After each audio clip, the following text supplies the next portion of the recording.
Biology, biology से relation बनाना है और बायोलॉजी के साथ यदि जुड़ना है, जितने भी रोमांटिक मूड हैं, जितने भी बॉलीवुड के सॉन्ग्स हैं, सबको एक तरफ कर दीजिए, ठीक है। जैसे पत्थर के सनम तुमने, सनम कभी पत्थर का नहीं हो सकता है, जब आप बायोलॉजी पढ़िएगा तो समझ में आए। सनम या तो सेल का हो सकता है या तो टिश्यू का हो सकता है। दिल के टुकड़े टुकड़े करके क्या है न जाने कहाँ चलते, दिल का टुकड़ा टुकड़ा हो ही नहीं सकता, हो सकता है क्या?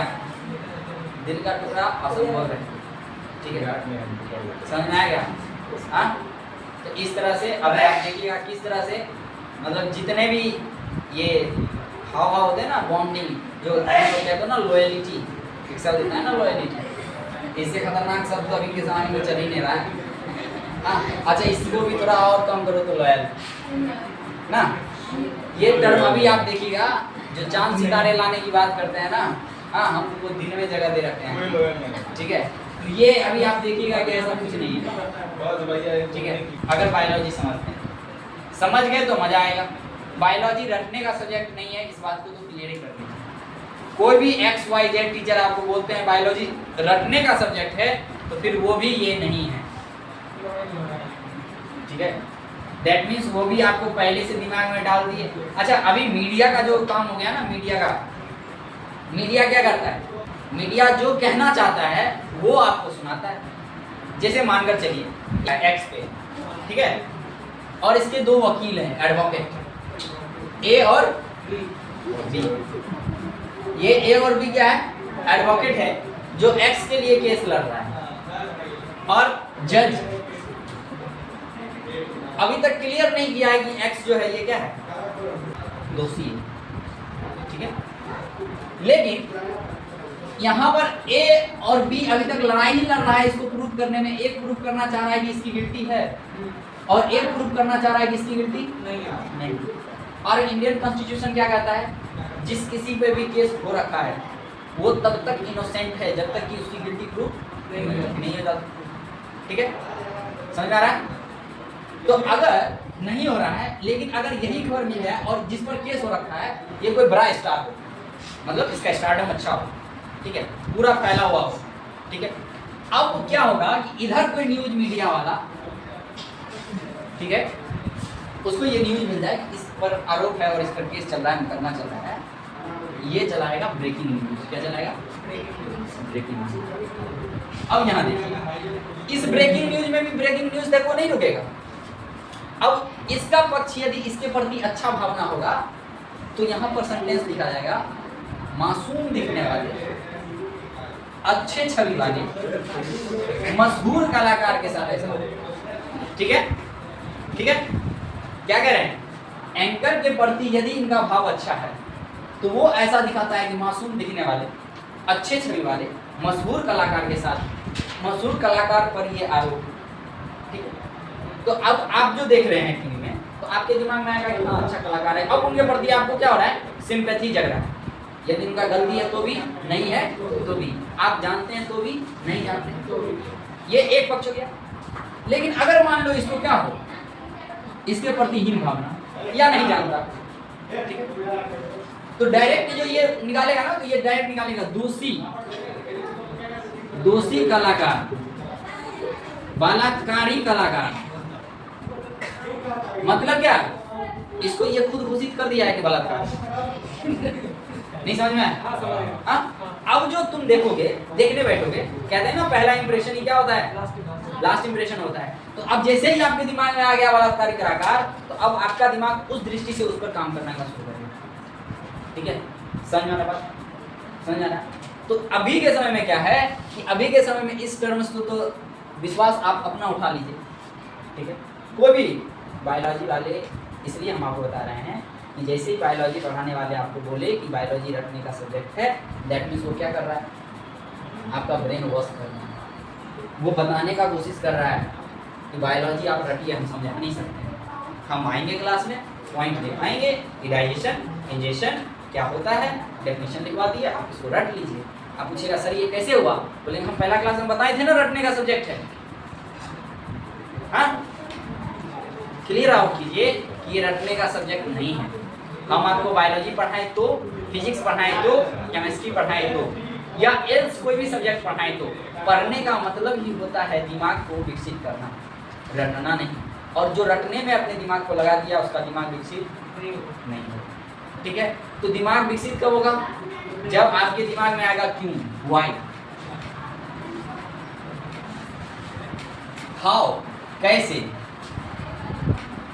इसी पर पूरा साइंस आप पढ़ने को मिल रहा है। सेब गिरा तो कैसे गिरा और क्यों गिरा, इसी पे साइंस है। समझ में आया क्या?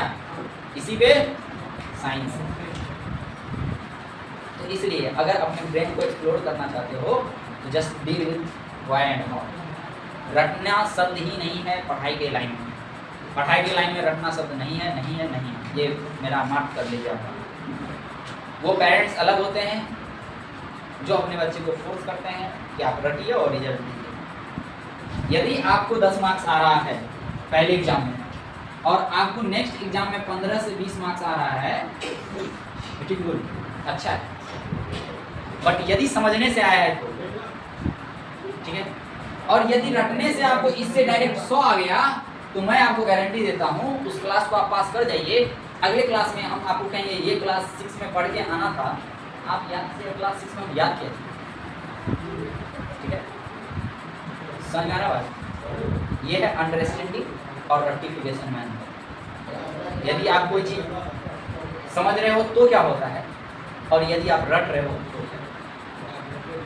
रटते हो तो फास्ट रटते हो, धीरे धीरे रटते हो क्या? नहीं। फास्ट, जितना फास्ट गाड़ी जाएगा उतना कम अंश में तुमको दिखेगा उस गाड़ी का, उतना कम भाग दिखेगा। तो ब्रेन कोई चीज को तब कैप्चर करता है ना जब वो चीज बार बार उसके अगल बगल से गिरे या उस पर जोर पड़े। हाँ, अगर मान लो ये सड़क है, इस सड़क से हम जा रहे हो, ठीक है, मान लो इसमें बहुत बड़ा नाग सांप रहा हो, कोबरा रहा हो, ठीक है, अगर हमको नहीं मालूम है तो हम तो चुपचाप चले जाएंगे, कोई दिक्कत नहीं।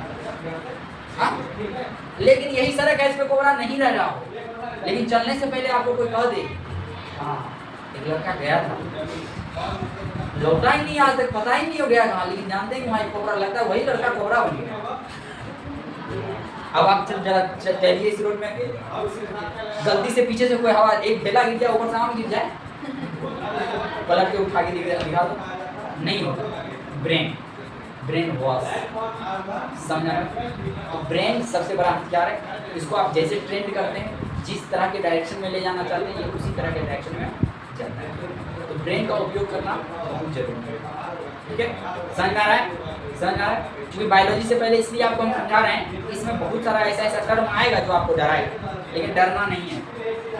उस टर्म को हम इस तरह से स्प्लिट करेंगे कि आपको लगेगा इससे आसान कुछ है ही नहीं। ठीक है, तो इसलिए पहले एनसीईआरटी पढ़ना है। एनसीईआरटी को पढ़ने के बाद आपको जो कोई किताब मिले उस किताब को पढ़ना नहीं है, डायरेक्ट एक्सरसाइज पे जाना है, एक्सरसाइज को सॉल्व करना है।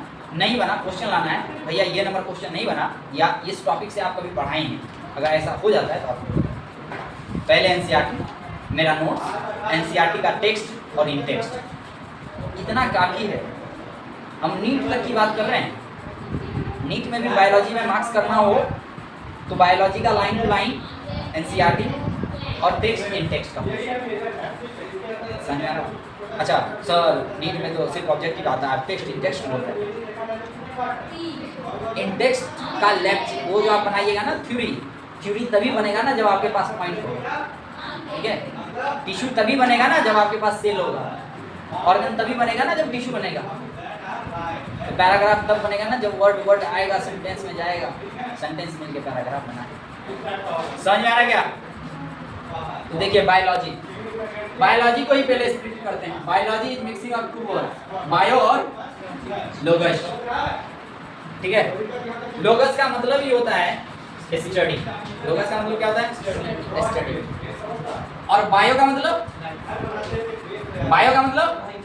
लाइफ कह लीजिए या लिविंग कह लीजिए। अच्छा ऐसा कैसे? बायोग्राफी क्या है? किसी का जीवनी है। बायो मतलब लाइफ, ग्राफिक्स मतलब ग्राफ हो गया ना उसका, पूरे जीवन का ग्राफ। तो बायो मतलब हमेशा लाइफ होता है। ठीक है, ऑटोबायोग्राफी, खुद से लिखा गया अपने जीवन पर अपना graph, that is called autobiography. और यहाँ पर हम आपको बायोलॉजी समझा रहे हैं, बायो और लोगस। बायो और लोगस, बायो मीन्स लाइफ और लोगस मीन्स स्टडी। तो लाइफ को स्टडी करना क्या है? बायोलॉजी है। वेदर हम लोग प्लांट के बारे में स्टडी करें या एनिमल के बारे में स्टडी करें, काहे कि दोनों लिविंग ऑर्गेनिज्म है, इसलिए हम लोग इसको बायोलॉजी में डालते हैं। ठीक है, अगर यहाँ पे हम प्लांट का स्टडी करते हैं, इसको जिस कैटेगरी में रखते हैं, that part is called botany. और यदि एनिमल की स्टडी हो रही हो और इसका जो पार्ट हम बनाते हैं, that is called zoology, that is called zoology. ठीक है, एक्चुअली में अभी आप यहाँ पर देखेंगे तो जू मतलब क्या होता है, याद रखिए। जू, जू मतलब चिड़ियाघर। चिड़ियाघर में बेसिकली आप जानवर को देखते होंगे। और लोगी मतलब स्टेटस, स्टडी, अभी जस्ट बताया ना आपको लोगस। तो जहां पर जानवर का स्टडी होता है दैट इज कॉल्ड बॉटनी, जहां पर प्लांट का स्टडी होता है दैट इज कॉल्ड, जो प्लांट का स्टडी करते हैं दैट इज कॉल्ड बॉटनिस्ट, और जूलॉजी का जूलॉजिस्ट। ठीक है, और बायोलॉजी का बायोलॉजिस्ट। इतना बस, ये सब टर्म समझ में आएगा। हाँ, आगे बढ़े। अच्छा, ये सब टर्म लिखवाने का जरूरत नहीं है ना। हाँ, अच्छा लिखिए, वेटिंग डालो बायोलॉजी।